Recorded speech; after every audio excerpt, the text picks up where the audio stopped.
Bueno, mis hermanos, es un tremendo gozo poder estar aquí hoy.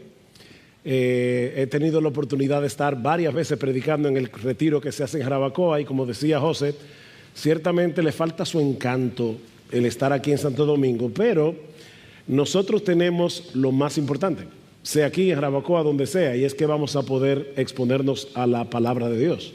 Y nada es más importante que eso. Ahora, solo quería dar un aviso antes de ir a nuestro texto. Lo pueden ir viendo. Primera de Pedro, capítulo 3, es el pasaje que vamos a estar exponiendo en esta tarde, en esta noche. Y es el hecho de que yo no soy uno de los organizadores. Así que una foto conmigo vale cero. Nada. Nada. Así que ya lo saben. Busquen a José, a Maciel, a Adán, María Federico, los dos Federico. Landeta, Stephanie, tómense foto con ellos. La mía no vale nada. Bueno, vamos a Primera de Pedro capítulo 3 y vamos a leer a partir del versículo 13, vamos a llegar hasta el versículo 16 y dice así la palabra del Señor: ¿y quién os podrá hacer daño si demostráis tener celo por lo bueno? Pero aun si sufrís por causa de la justicia, dichosos sois o bienaventurados sois, y no os amedrentéis por temor a ellos ni os turbéis, sino santificad a Cristo como Señor en vuestros corazones, estando siempre preparados para presentar defensa ante todo el que os demande razón de la esperanza que hay en vosotros, pero hacedlo con mansedumbre y reverencia, teniendo buena conciencia, para que en aquello en que sois calumniados sean avergonzados los que difaman vuestra buena conducta en Cristo. Muchos creyentes tienen la idea, y yo creo que la idea equivocada, de que para ser un buen evangelista, y José hablaba algo de eso hace un momento, nosotros tenemos que ser capaces de responder casi todas las preguntas, todas las inquietudes que nos plantean los incrédulos en contra del cristianismo. Muchos piensan que es necesario estar al día con todos los movimientos filosóficos, los cambios que se van produciendo tan rápidamente en nuestra sociedad en cuanto a los valores morales, a los valores intelectuales. Perdón. ¿Te gustaría ser una de esas personas que difícilmente puede ser ridiculizada por un inconverso? Por la capacidad que tienes de responder con argumentos bíblicos difíciles de rebatir. En la década de los 70, durante mi adolescencia, cuando yo no era creyente, me encantaban las películas de Bruce Lee, aunque usted no lo crea. ¿Saben quién es? Todos los que saben quién es Bruce Lee, levanten la mano. Porque mi esposa me dijo, ¿y tú crees que ellos van a saber quién es Bruce Lee? Yo creo que sí. Pero nos encantaba a mí y a mis hermanos ir a ver películas de Bruce Lee, el gran maestro de artes marciales, creador en los 70s del Jeet Kune Do. Y casi todas las películas de Bruce Lee comenzaban de esta manera. Los que han visto a Bruce Lee saben que él era bajito, flaquito, y entonces las personas como que no lo tomaban muy en serio, hasta que de repente Bruce Lee comenzaba a defenderse de todo el mundo con puños, patadas y sobre todo, que era la parte que más me gustaba, con los palitos chinos o los nunchakus, y era prácticamente invencible. Bueno, ya cuando yo me convertí al Señor, y en esos momentos, mañana vamos a hablar un poco de mi testimonio, pero cuando me convertí al Señor ya ahí a los 17, casi 18 años, y en esos momentos en que uno sueña despierto, muchas veces yo me imaginaba como un creyente tipo Bruce Lee. Es decir, armado con mis nunchakus o palitos chinos, de argumentos bíblicos, argumentos filosóficos, enfrentando a todos mis oponentes y dejándolos sin defensa. Mis hermanos jóvenes, el Señor nos dejó la encomienda de hacer discípulos de todas las naciones, sin importar la época, sin importar la cultura que nos haya tocado vivir. Ahora, ¿cómo nosotros vamos a hacer eso de una forma eficaz. Bueno, esa es una de las inquietudes que los cristianos han tenido que enfrentar a lo largo de toda la historia de la iglesia, no solamente ahora en el siglo XXI. Como bien señala el teólogo y apologista Alistair McGrath, cada generación de cristianos ha tenido que tratar con estas mismas inquietudes de un modo u otro, y él enumera algunas de estas inquietudes. Por ejemplo, ¿cómo puede alguien hacer justicia a la emoción, la alegría y la maravilla del evangelio cristiano? ¿Tengo yo la capacidad de poder presentar el evangelio de esa forma? ¿O cómo podemos responder eficazmente a las preguntas que nuestra cultura se hace sobre Dios o a las objeciones que plantea la fe? ¿Cómo pueden los cristianos explicar su fe en términos que tengan sentido para la gente de fuera de la iglesia, no solamente aquí adentro?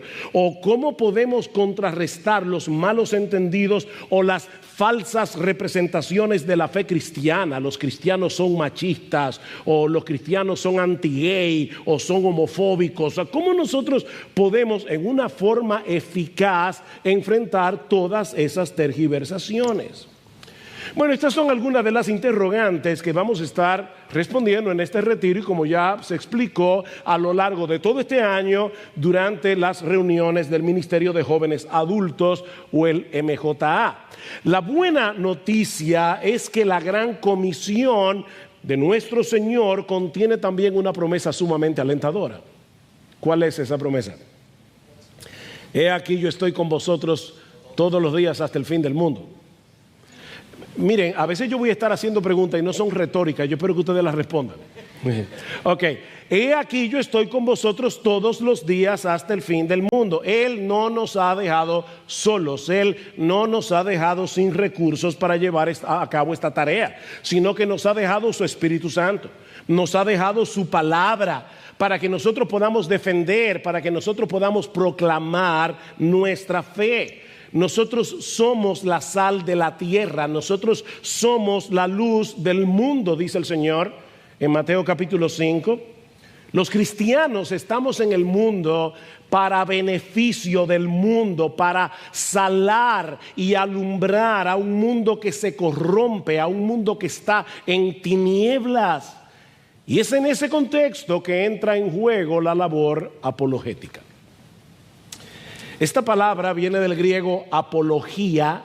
Lamentablemente para muchas personas apología es pedir disculpas. No estamos hablando de pedir disculpas. Es una palabra que usa Pedro en el pasaje, en Primera de Pedro capítulo 3 versículo 15, y se traduce como defensa. Alguien ha definido la apología, y esta sí yo quiero que se la aprendan de memoria, porque se lo voy a estar preguntando una y otra vez a lo largo de este retiro.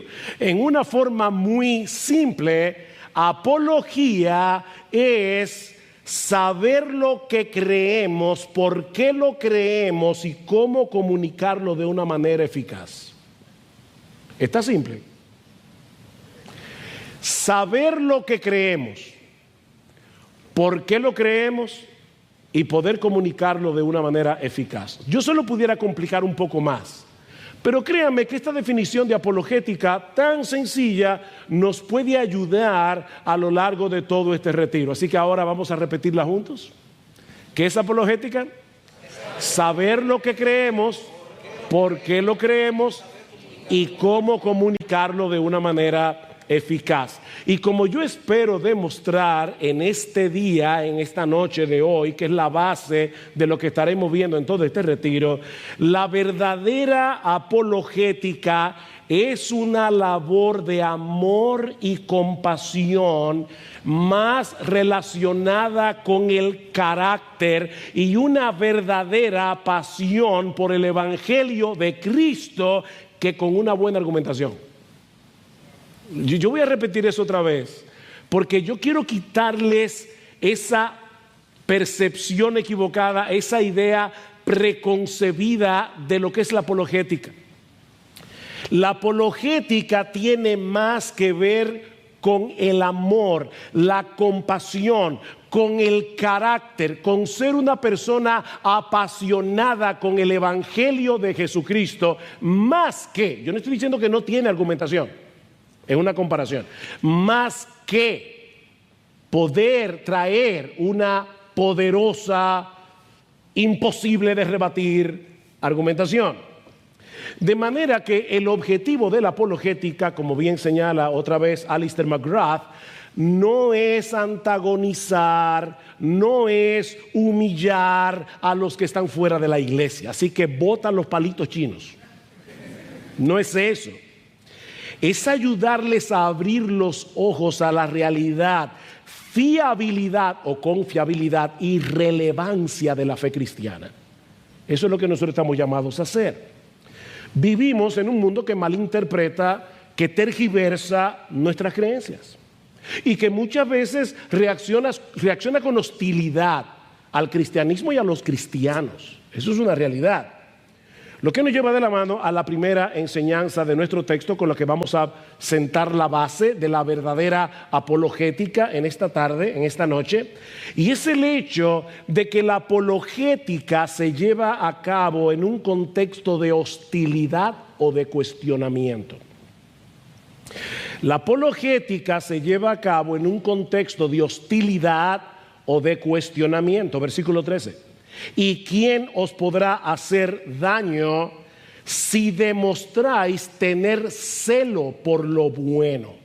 Esta pregunta está conectada con la exhortación de los versículos 8 y 9. Vean un poco más atrás. En conclusión, sed todos de un mismo sentir, compasivos, fraternales, misericordiosos, de espíritu humilde, no devolviendo mal por mal o insulto por insulto, sino más bien bendiciendo, porque fuisteis llamados con el propósito de heredar bendición. Y es en ese contexto que Pedro hace la pregunta: ¿quién os podrá hacer daño si ustedes están demostrando tener celo por lo bueno? ¿No sería lógico suponer que si una persona está dedicada de todo corazón a hacerle bien a otras personas, él va a ser bien tratado? Eso es lo que Pedro está implicando aquí. Noten que Pedro no está pensando en ese tipo de persona que profesa ser cristiano, pero es un intratable. No, por eso una niña oraba y decía: ay Señor, haz que los malos se vuelvan buenos y que los buenos se vuelvan amables. Porque de verdad hay personas que son cristianos, pero de verdad son intratables, son insufribles. Pedro no está pensando en ese tipo de individuo. Lo que Pedro se está preguntando en este pasaje es si debemos esperar que una persona se vuelva contra un cristiano y le haga mal de algún tipo, cuando ese hermano o esa hermana está procurando activamente hacerle bien. Y la respuesta es muy obvia: por supuesto que no. De hecho, en muchas ocasiones ha ocurrido que el buen comportamiento de un cristiano aplaca la hostilidad de alguien que está en contra de la fe cristiana. Pablo dice en Romanos capítulo 12, versículo 21, vence con el bien el mal. Se puede vencer el bien con el mal. Podemos hacer eso. Pero vivimos en un mundo tan distorsionado, tan extraviado por causa del pecado, que muchas veces los cristianos sufren no solo a pesar de hacer el bien, sino precisamente porque hacen el bien. De hecho, a veces los cristianos sufren de las mismas personas que se benefician del bien que ellos hacen. Increíblemente. Vivimos en un mundo donde las cosas están al revés. Hacer el bien, jóvenes, no es una garantía de protección contra el mal. Más adelante Pedro señala el hecho de que los incrédulos pueden llegar a molestarse cuando ven que un cristiano no quiere participar con ellos de actividades pecaminosas. Vean el capítulo 4, versículo 3. Porque el tiempo ya pasado os es suficiente para haber hecho lo que agrada a los gentiles, habiendo andado en sensualidad, lujuria, borracheras, orgías, embriagueces y abominables idolatrías. Y en todo esto se sorprende de que no corráis con ellos en el mismo desenfreno de disolución y os ultrajan. Ustedes van a ser maltratados sencillamente porque no siguen la corriente de este mundo. Los creyentes que recibieron esta carta originalmente estaban sufriendo por causa de su fe.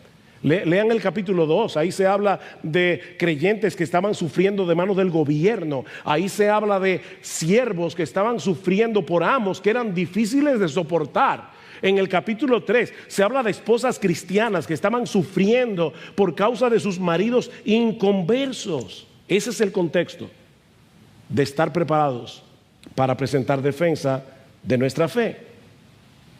Vivimos en un mundo que funciona al revés, donde a lo bueno se le llama malo y a lo malo se le llama bueno.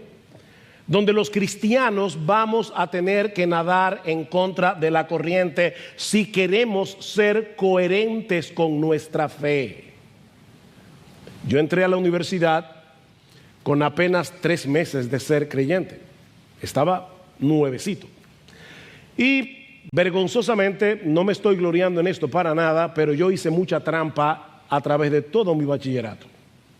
Y yo le prometí al Señor, nunca me voy a fijar, nunca voy a sacar un chivo, perdón con los colombianos que van a pensar que va a sacar un chivo, no, eso es, ¿cómo definimos un chivo? Un papelito donde está la respuesta. Yo le prometí al Señor, yo no voy a hacer esto. Eso es bueno, ¿verdad? O sea, yo quiero ser honesto y debo decirte, ¿verdad? Que por la gracia y la misericordia del Señor, yo cumplí mi promesa durante todo el tiempo que estuve en la universidad. Nunca me fijé, nunca saqué un chivo. Pero eso no me trajo alabanzas de mis compañeros. Me acuerdo una vez haciendo un examen, yo no me acuerdo ni de qué, y alguien me estaba punchando con un lápiz. ¿Te sabe la 3? Y yo, sí. ¿Cuál es? No te la voy a decir. Trágatela, me dijo. Lo cierto es que no esperemos aplausos. ¡Qué bien! No, eso es lo que Pedro está diciendo. No esperen que los impíos los aplaudan cada vez que ustedes hacen algo bueno, porque este mundo funciona al revés. Pero no solo vamos a toparnos con personas que son hostiles a nuestra fe, también vamos a toparnos con personas que ignoran o tergiversan o cuestionan lo que creemos. De ahí la exhortación a estar siempre preparados para presentar defensa ante todo el que demande razón de la esperanza que hay en vosotros. Hermanos, no todo el que cuestiona nuestro cristianismo lo hace con una mala intención. Hay personas que tienen preguntas sinceras acerca de nuestra fe. ¿Y qué debemos hacer? Debemos estar dispuestos, debemos estar preparados para darles una respuesta. Porque ¿saben qué? Tal vez Dios ya está obrando en esa persona. Tal vez Dios está inquietando a esa persona, pero tiene todavía muchas dudas. Todavía esa persona no entiende todo y nosotros debemos ser pacientes, debemos ser mansos a la hora de tratar con ellos y tratar con sus inquietudes. Es en ese contexto que surge la necesidad de una buena apologética. Así que lo primero que hemos visto, según Pedro, es que la apologética surge en un contexto de hostilidad y de cuestionamientos. Pero en segundo lugar, Pedro también nos enseña que la apologética está íntimamente relacionada con nuestra lealtad a Cristo. O sea, si tú viniste hoy pensando que aquí vamos a dar argumentos buenísimos para rebatir la evolución, argumentos buenísimos para combatir el movimiento LGBT o la ideología de género, vas a salir frustrado. Porque de lo que vamos a hablar aquí es de nuestra lealtad a Jesús. La apologética está íntimamente relacionada con nuestra lealtad a Cristo. Versículo 14. Pero aun si sufrís por causa de la justicia, dichosos sois, bienaventurados sois, y no os amedrentéis por temor a ellos, ni os turbéis, sino santificad a Cristo como Señor en vuestros corazones. El razonamiento de Pedro en el versículo 14 parece ser algo como esto. Los cristianos somos seguidores de Jesús, ¿no es así? Nosotros vamos tras las pisadas de Jesús. Y Él fue aborrecido por el mundo incrédulo, a pesar de que dice en Hechos capítulo 10, versículo 28, que el Señor se pasó la vida entera haciendo el bien. Nosotros seguimos a un Señor que dedicó su vida a hacer el bien y el mundo lo clavó en una cruz. De manera que los cristianos no podemos esperar un trato diferente. Cuando eso suceda, debemos tenernos por personas bienaventuradas, porque eso quiere decir que la gente nos está identificando con Jesús. Esa es la bienaventuranza. Mateo 5. Bienaventurados los que padecen persecución por causa de la justicia, porque de ellos es el reino de los cielos. Y ahora escuchen, bienaventurados sois cuando por mi causa os vituperen y os persigan y digan toda clase de mal contra vosotros, mintiendo. Gozaos y alegraos, porque vuestro galardón es grande en los cielos, porque así persiguieron a los profetas que fueron antes que vosotros. Oigan el razonamiento de Jesús. ¿Con quién identificaban los hombres de la antigüedad a los profetas? Con Jehová de los ejércitos. Él está diciendo, ahora los hombres de este mundo los van a identificar a ustedes conmigo, porque yo soy el Dios encarnado. Y ustedes van a sufrir ahora por su identificación con mí. Bienaventurados sois cuando por mi causa os vituperen, os persigan, cuando digan toda clase de mal contra vosotros, mintiendo. Gócense y alégrense, dice el Señor. ¿Por qué? Porque somos masoquistas. Porque nos gusta sufrir. No, mis hermanos, los cristianos no disfrutamos el sufrimiento. Lo que el Señor está enfatizando aquí, lo mismo que Pedro en su carta, es la implicación de ese sufrimiento. Ese es el precio que nosotros tenemos que pagar por nuestra lealtad a Jesús. Juan 15. Si fuerais del mundo, el mundo amaría lo suyo. Pero porque no sois del mundo, antes yo os elegí del mundo, por eso el mundo los aborrece. Existen dos alternativas, solo dos, no tres, no cuatro, hay solo dos. Todo este grupo de jóvenes y algunos adultos que veo por aquí, que están sentados en este salón, están en uno de estos dos grupos. No existe otra categoría. O nosotros pertenecemos al reino de Dios y somos enemigos del mundo, o nosotros somos amigos del mundo y enemigos del reino de Dios. No hay otra posibilidad. O pertenecemos al mundo y estamos excluidos del reino de Dios, o pertenecemos al reino de Dios y no pertenecemos al mundo. No podemos pertenecer a los dos al mismo tiempo. Son dos sistemas que se oponen entre sí. Son como el agua y el aceite, como la luz y las tinieblas. Ahora, esto de primera impresión parece un problema. Vamos a tener dificultades en este mundo caído, pero realmente es una oportunidad siempre que mantengamos nuestra lealtad a Jesús a toda costa. Vean otra vez la mitad del versículo 14. Y no os amedrentéis cuando estén sufriendo por su identificación con Jesús. No os amedrentéis por temor a ellos, ni os turbéis. Literalmente el texto dice, no le teman a su temor y no se agiten. No le teman a su temor, no le teman a su intimidación. Y es interesante que Pedro está citando aquí un pasaje que se encuentra en el capítulo 8 de Isaías. Resulta que en los días del rey Acaz, en los días que vivió Isaías, Asiria amenazó al reino de Judá, al reino del sur, en Israel. Así que Siria y Samaria, otras dos naciones, temerosos de sufrir las consecuencias de la invasión a Siria, le piden a Acaz que se alíe con ellos. Y resulta que Acaz les dice que no, que él no va a tener ninguna alianza ni con Siria ni con Samaria. Entonces ahora el problema se le complica, porque Siria y Samaria dicen, pues entonces nosotros también vamos a invadir a Judá. ¿Qué hace el rey Acaz? Irónicamente busca ayuda de los asirios, la primera nación que quería invadirlos. Yo no sé si se están perdiendo con tantas naciones. Primero, ¿quién quería invadir a Judá? Asiria. ¿Quiénes tuvieron miedo de la invasión? Siria y Samaria. ¿Qué le piden Siria y Samaria a Acaz? Alíate con nosotros. Él se niega. Ahora Siria y Samaria quieren atacar a Judá. Y están más cerca porque están al lado. Entonces, ¿qué hace Acaz? ¿Pedirle ayuda al Señor? No. Le pide ayuda a Siria.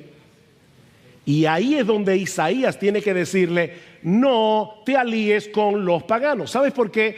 Porque cuando tú tienes temor de lo que los paganos te pueden hacer, al final de cuentas vas a terminar comprometiendo tu fe. Vas a terminar comportándote como ellos. Jóvenes, vamos a hacer aquí un ejercicio de honestidad. ¿Qué le sucede a un creyente cuando en la universidad, en el trabajo, deja de confiar en el Señor y se deja atrapar por el temor a los hombres? Lo que va a suceder es que va a ser tentado a sacrificar sus convicciones para no meterse en problemas, ¿no es así? La desconfianza en el Señor produce cobardía. Y la cobardía produce desobediencia. Otra vez, no pude dejar de pensar, recordar, cuando era un nuevo creyente y acababa de entrar a la universidad. Oye, qué difícil resultaba decidir actuar como un cristiano y no dejarme arrastrar por la corriente. Aquí hay un grupito de amigos haciendo chistes indecentes. Y tú eres el único quedado que no te ríe. Y tal vez hasta piensan que tú eres bobo y que tú no estás entendiendo. No, tú sí estás entendiendo. Pero tú sabes que tú no puedes seguir el juego. Aquí están las chicas de la universidad y obviamente las que muestran más son las que más chicos tienen atrás. Y aquí está la evangélica que no levanta nada. Entonces ahí comienza el problema. O sea, ¿qué hago? Comprometo mis valores y sobre todo cuando comienzan a atacarte. Entonces tú no haces esto y tú no haces aquello y tú no haces lo otro. Y ahí comienza el cristiano a sacrificar sus convicciones por miedo. El temor produce cobardía, la cobardía produce desobediencia. De ahí la exhortación de Pedro en nuestro texto. No le teman a su temor. En vez de temerle a los hombres y sacrificar nuestras convicciones por temor de ellos, dice Pedro, lo que nosotros debemos hacer es entronar a Cristo en nuestros corazones como el Señor de nuestras vidas y hacer su voluntad sin importar las consecuencias. Amén. Eso es lo que tenemos que hacer. Ahora, por supuesto, jóvenes, santificar a Cristo en nuestros corazones no es hacerlo más santo. Nadie puede hacer a Cristo más santo de lo que Él es.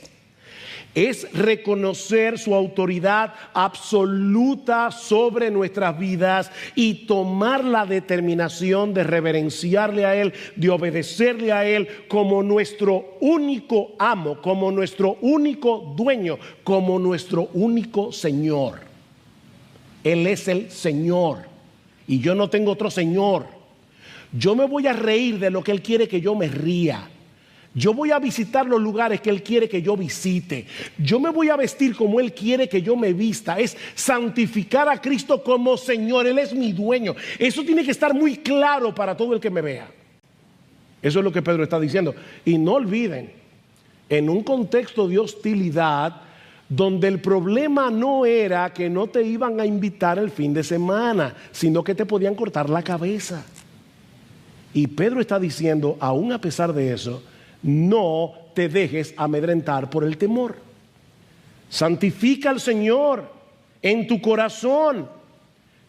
Eso producirá inevitablemente un estilo de vida tan distinto al de los demás que hará que muchos se cuestionen por qué tú vives así. Porque miren, jóvenes, No todo el mundo tiene el coraje de ser diferente. Y no se me ofendan, sobre todo los adolescentes, si hay algún adolescente aquí, pero es increíble cómo los adolescentes, por querer parecer distintos, se parecen todos. Eso es increíble. Yo me acuerdo, en mi época, yo me convertí cuando se estrenó la película Fiebre del Sábado en la Noche. Y por eso nunca la vi, porque estaba ya convertido cuando la película salió estrenada.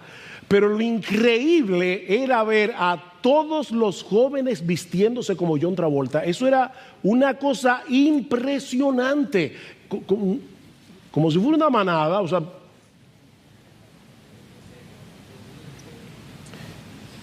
No todo el mundo tiene el coraje de ser diferente.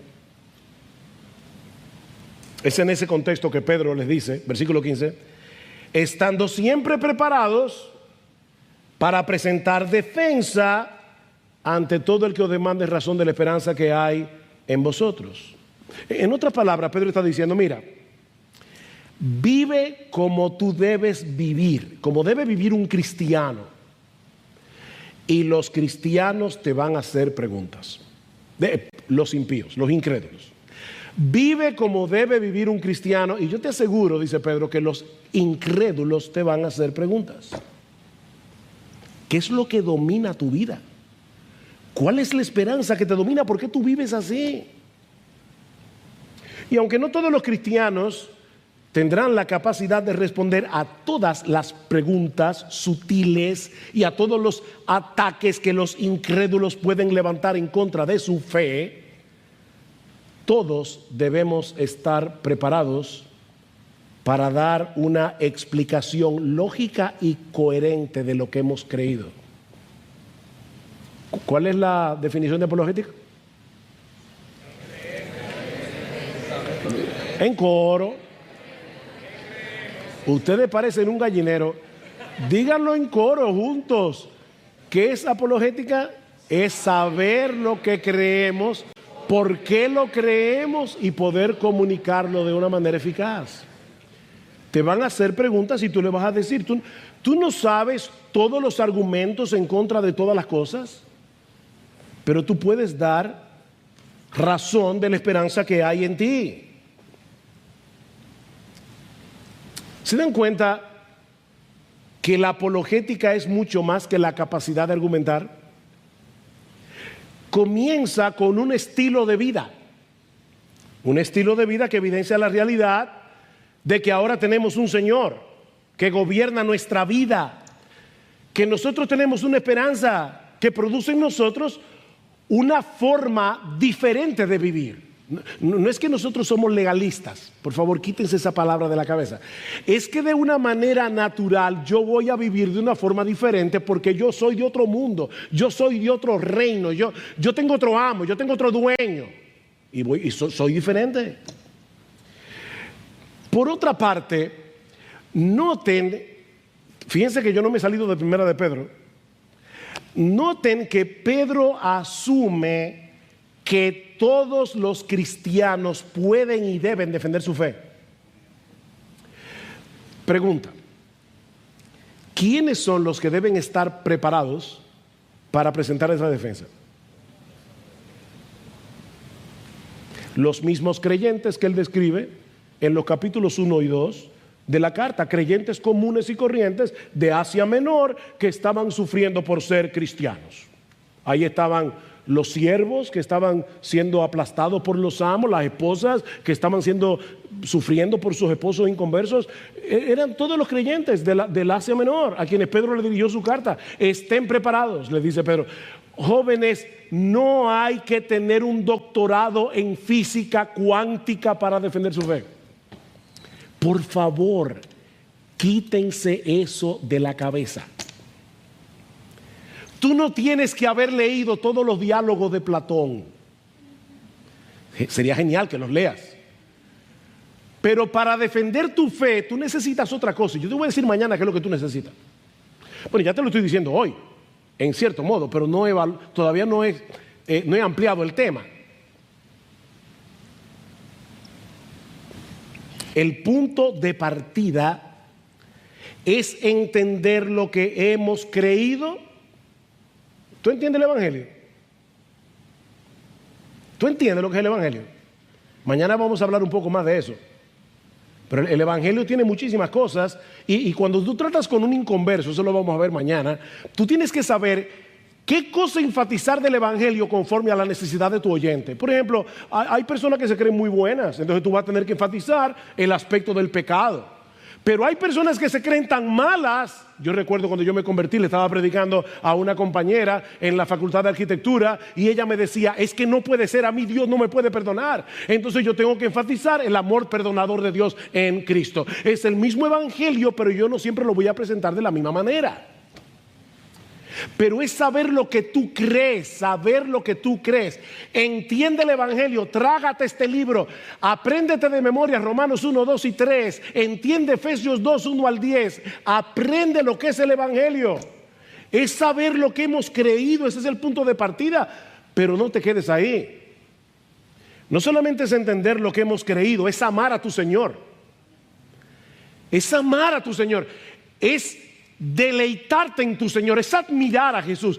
Porque mira, es muy difícil que a ti te guste mucho algo y que no lo quieras compartir.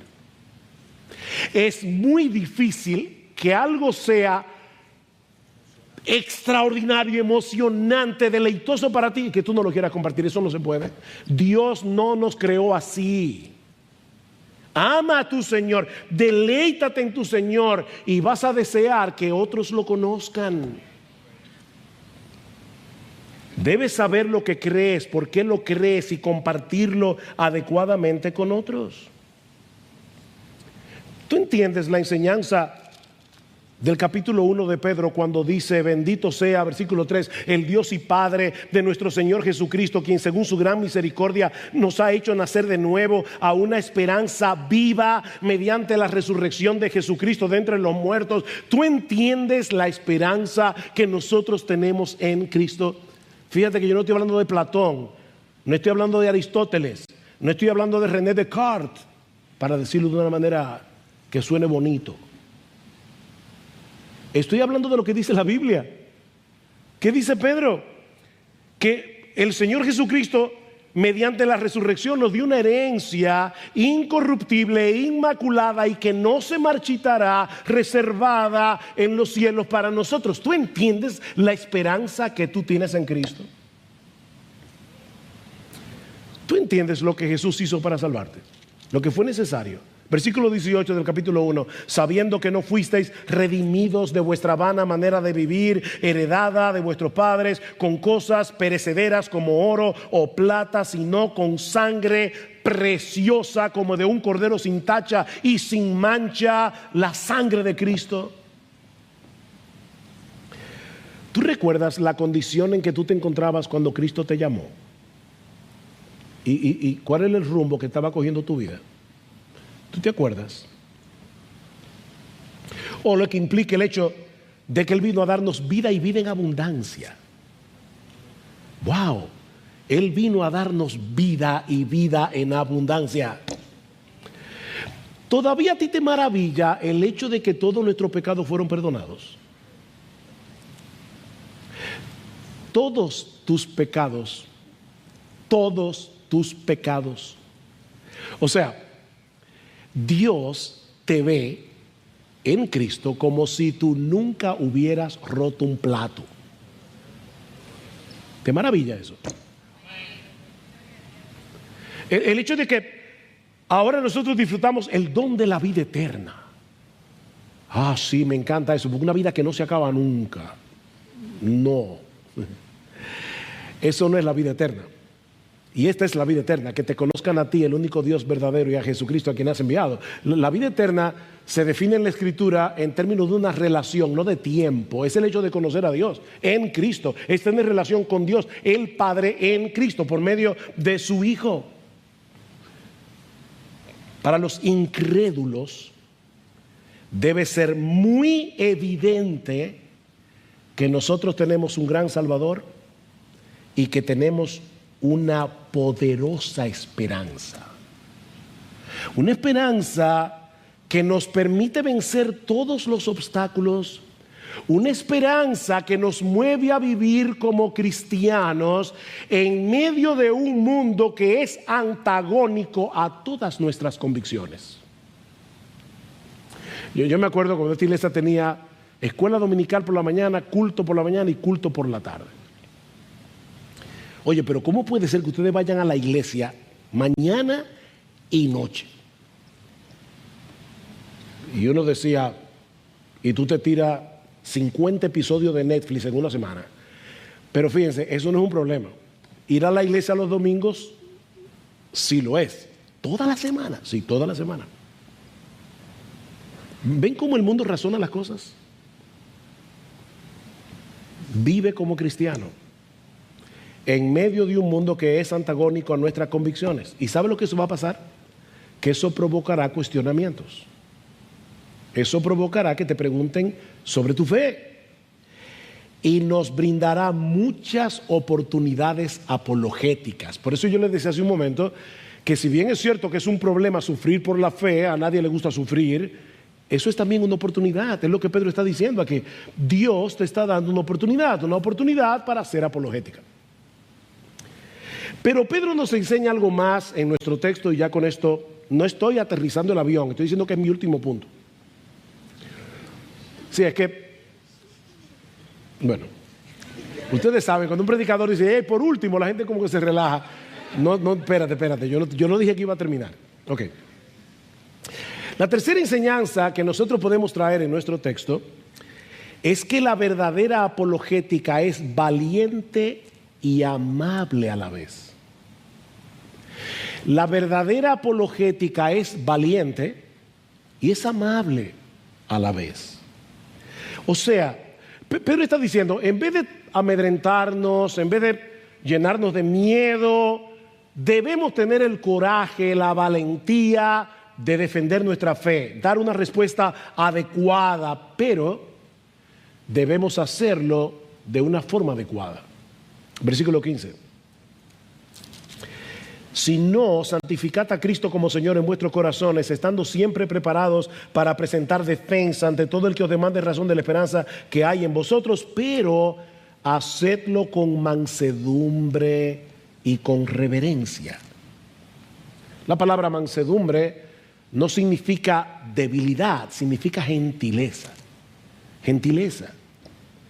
El argumento más poderoso a favor de nuestra fe puede sufrir, puede ser considerablemente dañado si lo presentamos en una forma agresiva, arrogante y poco gentil. Tú puedes tener el mejor argumento del mundo, pero si el otro te percibe como un arrogante, ya no te va a escuchar. Y esa es una tentación que los creyentes debemos resistir todo el tiempo cuando nos vemos en la necesidad de defender nuestra fe.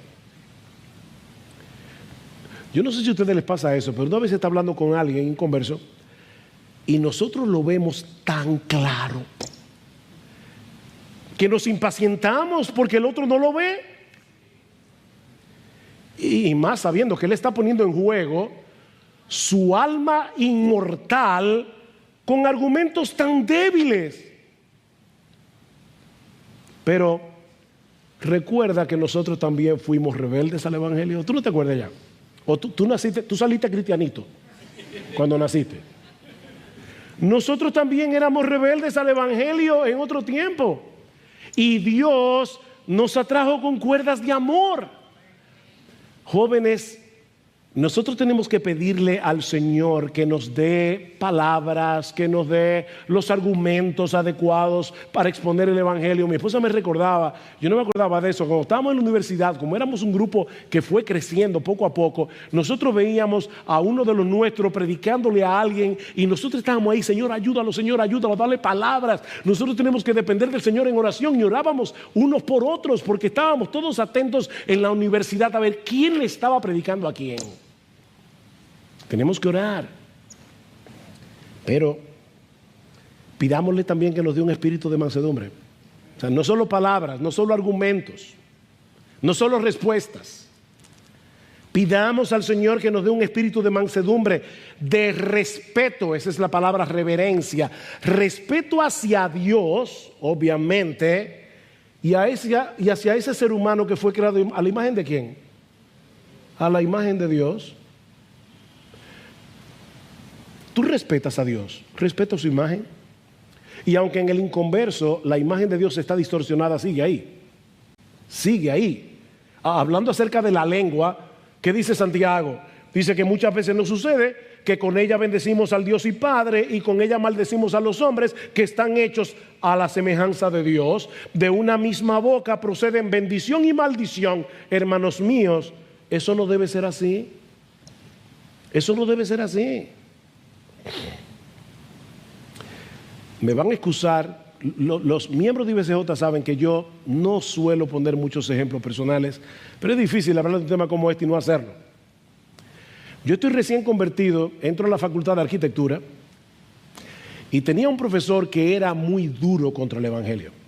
El asunto es, y el ejemplo que voy a poner no lo pongo para gloriarme en ello porque no me deja bien parado y no le recomiendo a nadie que haga lo que yo le voy a decir ahora. El profesor dice, bueno, yo quiero que ustedes busquen un papel de periódico y diseñen un objeto y lo tracen su desarrollo a través de la historia. Y créame, nosotros todos lo pensábamos en función del evangelio. Así que mi primer pensamiento fue, ¿qué yo puedo escoger? ¿Qué objeto que me permita meter el evangelio de alguna forma? Yo pensé, la ropa. La ropa, ¿por qué surge la ropa? Por causa del pecado. Así que yo hice una proyección de cómo la ropa fue cambiando con el tiempo, pero yo comencé con Adán y Eva. Así que yo no pude literalmente pasar la clase entera de la primera gráfica, porque me estaban preguntando, ¿y tú crees en Adán y Eva? Digo, sí, yo creo que la Biblia es la palabra de Dios y la Biblia dice que los primeros padres de la humanidad se llamaban Adán y Eva. Entonces ahí el profesor me miró con esa cara que ya usted se puede imaginar y me preguntó así en ese tono, ¿y qué tú me dirías a mí si yo te digo que yo no creo en Dios? Y yo le respondí, no me extrañaría porque la Biblia dice que dice el necio en su corazón que no hay Dios. Y como ustedes se pueden imaginar, el profesor me dijo, esta materia tú no me la pasas. La pasé en C. Pero ¿saben qué? ¿Qué fue lo que yo hice ahí? Saqué mis palitos chinos y violenté las escrituras. Eso puede parecer chistoso y puede parecer hasta valiente. Eso es una vergüenza. Yo nunca debí haber hecho eso. Eso es exactamente lo opuesto a lo que dice Pedro. Con mansedumbre, con respeto. Yo irrespeté no solamente a un ser humano creado a la imagen de Dios, yo irrespeté una autoridad públicamente. Dice Alistair McGrath, no debe haber un desajuste o contradicción entre el mensaje que se proclama y el tono de la proclamación del mensajero. Debemos ser afables, generosos y amables. Si el evangelio va a causar dificultades, que la va a causar, pero si el evangelio va a causar dificultades, debe ser por la naturaleza y el contenido del evangelio, no por la forma en que lo proclamamos. En otras palabras, otra vez, deshazte de una vez por todas de tus palitos chinos. Y en dependencia del Espíritu Santo, sigue creciendo a la imagen de tu Salvador.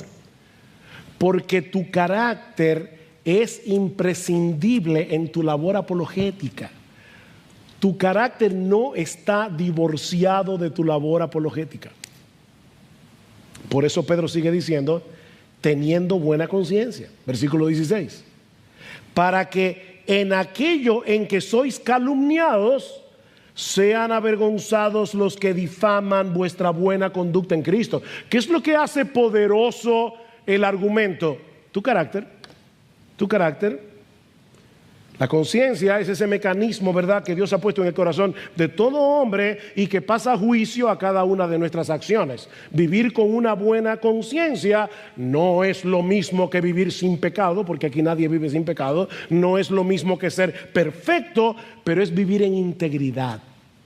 Eso es una buena conciencia. El creyente que tiene una buena conciencia es aquel que procura vivir a la luz de la voluntad revelada de Dios que él conoce. ¿Y saben lo que hace ese creyente cuando falla? Él pide perdón, él se arrepiente delante de Dios, y si le faltó a alguien también le pide perdón. Es una persona que vive en integridad. ¿Y cuál será el resultado de esa conducta ante los incrédulos? Dice Pedro que probablemente muchos sean avergonzados cuando la falsedad de sus acusaciones sean evidenciadas por la buena conducta de ese cristiano, y hasta es posible que algunos de ellos vengan humillados a los pies de Cristo en arrepentimiento y fe. Es posible que eso pase. Capítulo 2, versículo 12. Miren lo que dice Pedro: mantened entre los gentiles una conducta irreprochable, a fin de que en aquello que os calumnian como malhechores, ellos por razón de vuestras buenas obras, al considerarlas, glorifiquen a Dios en el día de la visitación. Ellos los están acusando, ustedes están reaccionando correctamente, están reaccionando como cristianos, y quién sabe lo que el Espíritu Santo puede hacer en la vida de ese incrédulo. O que el Señor nos permita reaccionar como cristianos cuando tengamos que sufrir por causa de la justicia.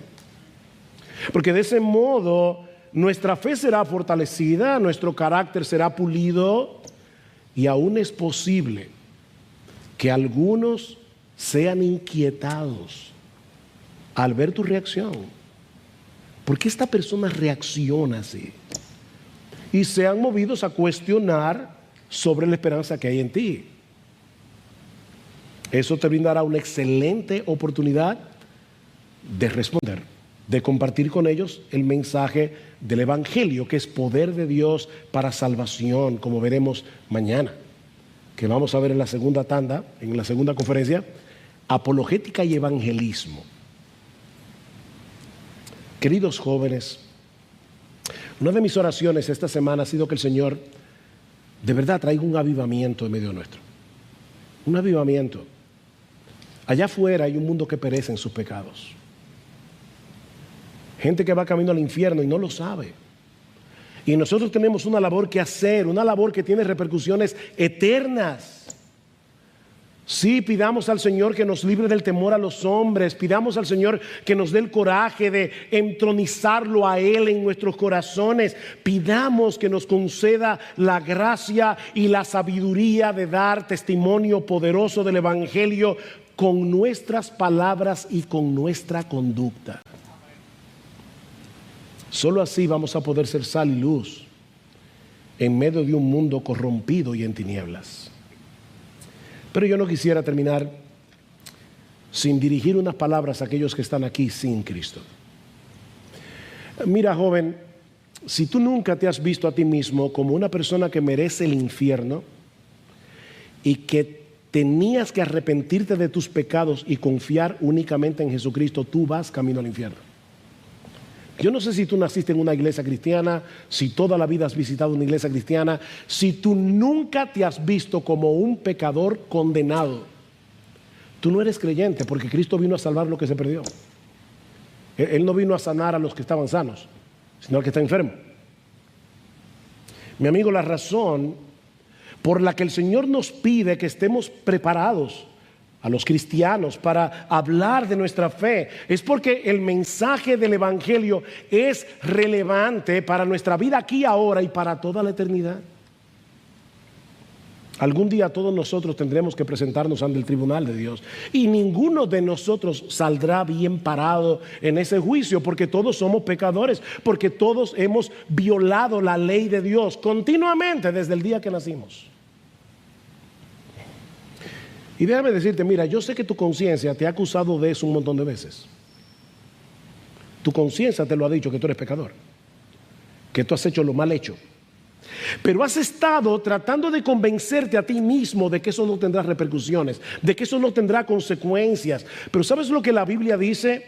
Hebreos 4:13, que todas las cosas están desnudas y abiertas a los ojos de aquel a quien nosotros tenemos que darle cuenta. Mi amigo, no habrá defensa alguna en el día del juicio, porque te vas a presentar delante de un juez que lo sabe todo. Todo. La buena noticia es que ese mismo juez proveyó una puerta de escape por medio de su Hijo. La segunda persona de la Trinidad que se hizo hombre para morir por nuestros pecados y pagar por completo nuestra deuda con la justicia de Dios. El mensaje del Evangelio es que hay salvación en Cristo para todo aquel que cree, porque el justo murió por los injustos, primera de Pedro capítulo 3 versículo 18, para llevarnos a Dios. El justo murió por los injustos. Joven, no te vayas de este lugar teniendo cuentas pendientes en el tribunal de Dios, cuando todavía estás a tiempo de arreglar tus cuentas con Él por medio de la fe.